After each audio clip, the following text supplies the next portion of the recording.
Hello, this is the LEGO Star Wars 2024 edition Darth Maul's Sith Infiltrator set. This comes with 640 pieces.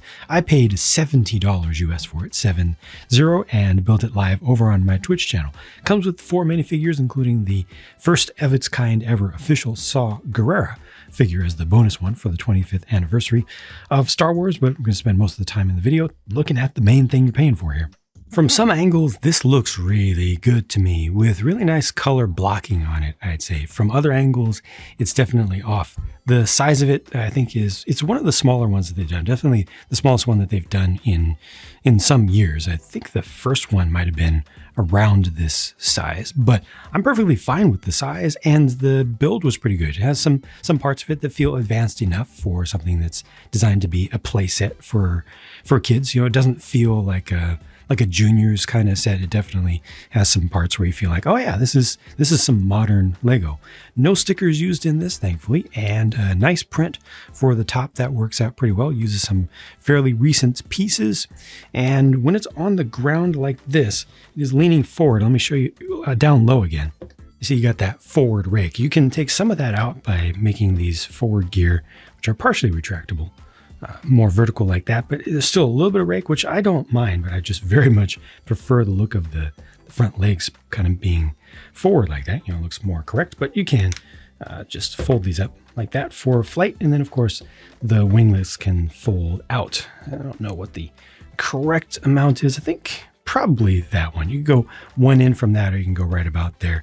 I think that's pretty close. And you see down from this angle, you can see some, you can see a little bit of Technic stuff. Sorry about that. You can see some weird shapes. Oh yeah, you can see the spring-loaded shooters there in the front. I'll show you how that works in just a minute. But I'd say that overall, especially given the complexity of this, the targeting towards kids and not collectors, I'd say that this is pretty clean from the outside, in the sense of not showing any, colorful inside bits, and it also goes together in a pretty sturdy way. What I don't like is this ridge right here. This ridge is not fun to look at, and I'm gonna say it doesn't provide that much fun to the build experience, or excuse me, to the play experience, because what that does is hide this. Oh my gosh. These things fall out. There's a bomb drop here, right? Except it's a droid drop, and this is just the loading the loading compartment for that. So there you can start to see some of the inside colors that are being hidden away. But yeah, you just drop these in there. You don't have to be in any particular orientation, just preferably front to back. This comes down, but that's all that does. That's this whole entire ridge here. It's like a proboscis. It's a high nose ridge line, and it just gives you access to being able to do this, which feels awkward to me and like not the best use of space. And it's not that fun of a feature, especially if you want to think of things in a somewhat realistic manner. If this was intended to be actual bombs, it would make more sense. And I'm willing to bet that a lot of kids out there that do play in an imaginative way and don't just get stuck on exactly precisely replicating one scene from one movie will be using these as bombs. I just think that having some usable interior space for a captured prisoner or extra tools, accessories, would have been a better use of this space personally. Or even just being able to pull out having a couple of the drones in there in a smaller form, being able to pull those out, maybe have 2 compartments here, one for just those, smaller version of those, and then one for other accessories would have been just a better use of the space, in my personal opinion. That's just personal opinion. This is fantastic. The way that they hide the actuators for the spring-loaded shooters away, it involves a lot. There's a lot of bulk that's used in there, but it's not a bad use of this space, because ultimately there isn't much that you could have done here. But as a result, these shooters are way in there. It's kind of a hair trigger response here. You don't have to push very much. It's fairly loaded up already, but it works really, really well. And I'm impressed by that, to be able to have that level of refinement to an action feature in something that is this easy to build is nice. One thing that I didn't mention is that the bomb drop, the bomb bay drop down here has this Technic bushing piece, the rubber one, super compressed by default. I feel like that's gonna probably degrade a little bit over time. It's not gonna be too bad. This rubber stands the test of time, but it's awkward that it's just that tight as it is. Moving around to the back, we need to get to the good stuff. We need to get to the most important stuff. I do very much like how you've got the light behind here, behind these grills, and we need to see the big unveiling. Ready for the big unveiling? Right, this pops down, and then you can bring this down additionally if you want to, and then this also pops up, and then these fold out. That's pretty nice for such a small space to have that much going on is cool. And then Darth Maul can either be there in the classic on his speeder setup, right? And this speeder, it's small, but it's big enough. It does its job. Doesn't have the hoop coming up the back, but I'm okay with that. I think, again, keeping in mind that this is for play, I think most kids would be okay with this. Not all. Some want exact, but as a toy, this is a perfectly effective toy, in my opinion, given that obviously they needed to keep things small. More about the size overall later. But inside, you've got space to put the two parts of his lightsaber. Push that down just a little bit too far. You do have to just split it, but that's okay. You know, you got the clips there. It's nicely covered up inside. Like it doesn't look like just a mess. And you do have a console towards the front. I like the fact that the red has just a little more done with it for the windscreen kind of areas than it needed with the extra layer there. Didn't need that down. Just kind of lets a little bit more light refract through there, which is cool. Just in general, I think that this is done pretty well for its size. My bad for not giving you a view of it like this with the wings fully folded down, just so you can see how that presents in a fully parked form. All right, let's take a good close look at these minifigures. I've heard a lot of complaints about the eyes of Darth Maul and the fact that they don't have pupils. And the only reason that those complaints are out there is that Darth Maul in Lego form used to have pupils, which, in my opinion, based on the preponderance of the evidence, he never should have. That was a mistake to show pupils in... Anakin, drop! Okay, he's good. He's safe. In the Lego minifigure form, after all, does he have pupils? No, he does not. He has highlights. Does he have pupils? No, he does not. He has highlights. Otherwise, they combine the iris and pupil into one thing. That's part of the stylization that Lego does. So what Lego has done here is actually make the Darth Maul fit the Lego style, the global Lego style, much, much, much, much better. But it is different, so I can definitely understand people just not liking anything that's different. That's a very natural reaction. But just thinking of it logically, there are multiple colors in there because there's a white inside of the yellow, inside of the red as well. So there's still quite a bit of depth in there. I personally like the look of it with the pupils better, with the black pupils in there, but I can understand the reasoning here. What I don't like here so much is just the printing on the torso and the hip and the leg pieces, because I would like to see some finer details in there. Using that light gray like that, as thick as it is everywhere, I don't know, just doesn't have the finesse, doesn't have the class of even something like this where you have more variation. I think that more variation in line width, especially with some thinner lines, really would have gone a long, long, long way towards making this a better looking figure. Also, it does not have the hood. It does not have the cape. I don't think those are absolutely necessary. There are some kids out there who will care about having the exact correct one for the exact scene if all they're ever going to do in life with this playset is play this one exact scene that we believe is being represented here, and they're not going to use their imagination, they're not going to use the Infiltrator for anything else other than just that one part of something that is on the Blu-ray or that they saw in theaters. To me, end of the day, this Maul is fine.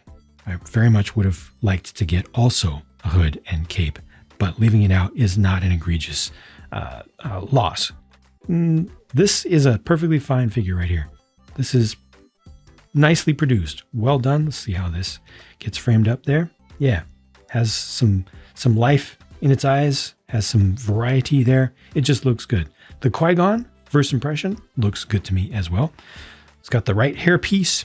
The face has a lot of detail in it, and the other face has a lot of detail in it. Looks even more like Liam Neeson, and yeah, very well done there. The poncho is a soft piece with the fur on the outside and the base on the inside. That print right there looks good on the back of the torso. This print on the front of the torso looks good. Also, the print on the legs look kind of terrible. You can clearly see, I mean, obviously, that's supposed to be one tan all the way across, and Lego can definitely do better than that.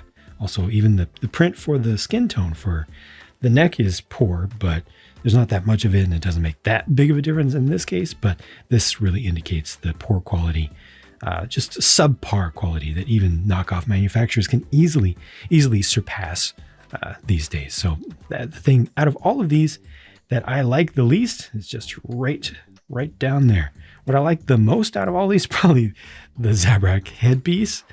But other than that, I think that as a figure, the Anakin kind of captures everything the most right. Doesn't have a backpack though. Backpack would have been a nice inclusion, easy to just throw in with really no loss, since he doesn't even have to sit down anywhere. You don't lose anything from that. The first ever official Lego Saw Gerrera figure has been pretty universally panned and derided by fans as well, unfortunately, with the main problem here being the color of dark green that's used for it. As soon as you do a Google, though, of custom figures from folks who actually care about their fans, actual fans themselves, they're all dark green. So how come everybody can get away with it except for Lego? I don't get that. Seems extraordinarily hypocritical to me. Is this the correct color for Saw Gerrera? Not in any of his official versions that we've seen in animations or in Rogue One itself or in game. Nowhere is he dark green. Nowhere is he this color. But is this the best color that Lego has, the closest match that Lego has in their palette to his actual color, which is like a bluish teal, a dark bluish teal? Yes, without question, this is the closest. You could go with dark blue alternately. That would also be wrong. You could go with teal alternately. That would also be wrong. It'd be super bright and just clownish looking. I think this is the best option. The face doesn't look like Saw Gerrera to me in any of his iterations, personally. Mixed with the hair just doesn't work. Poncho or the scarf, whatever you call this thing is super nice. It actually has some softness to it, some weight, a little bit of satin sheen to it, just a little bit, just makes it feel a little bit more cool. The fact that these studs are here is good for Lego purposes, bad for this figure because it forces all this to stick out like that. Yeah, this actually has some weight. I was concerned that it didn't have enough weight, but you can kind of get that to bend down, but it's just the studs that are holding that back. The printing on this is great. It's so good. Oh, I should also, before I start taking more things off, show you this as well. Does that look more like Saw Gerrera? I think both faces are not that great, but the printing all throughout, very, very nice. Could have used some print on the side of the arm, but it's got print on the pauldrons instead. That's fine. I'm good with it. And there's the rest of the print underneath. See, it just continues straight through. So really good work done on that. I think the graphic design work is good on the figure. The face, very questionable, but also production work, I think, is good on this one. And it comes with the little stand, which continues this style that is connectable to other anniversary figures that they've done. They also include this piece to be able to connect them together to keep them all in a line. And the print work on this is pretty good, pretty clean.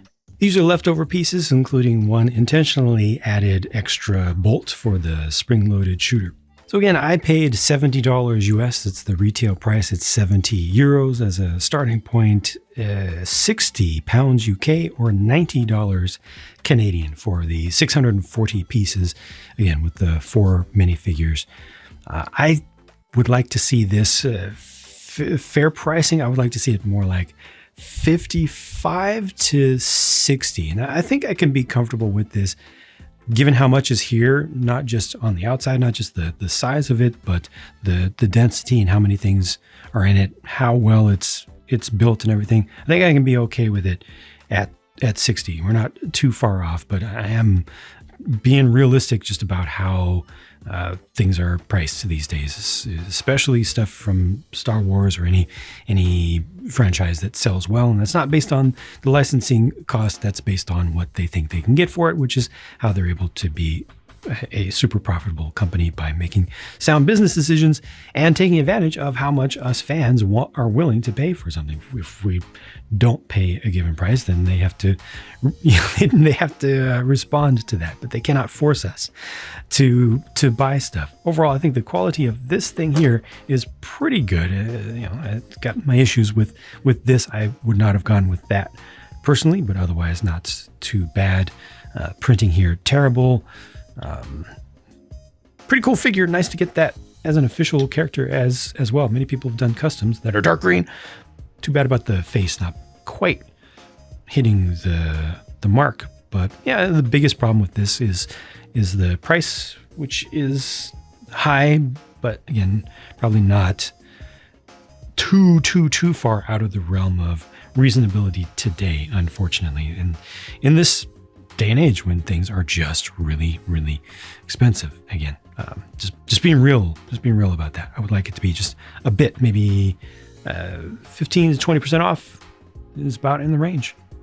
All in all, not too shabby, and I'm not mad about it being smaller either compared to the last one.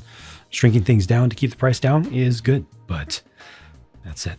Price could have been lower. Anyway, thank you for watching. Keep in mind, if it was bigger, like the last one, it would probably be $100. Just keep that in mind. I'm just saying. Thank you for watching. Hope that this provided some useful looks at this and possibly some insight. I appreciate your support of my independent content, and I hope to see you coming back for more videos to come. Bye for now.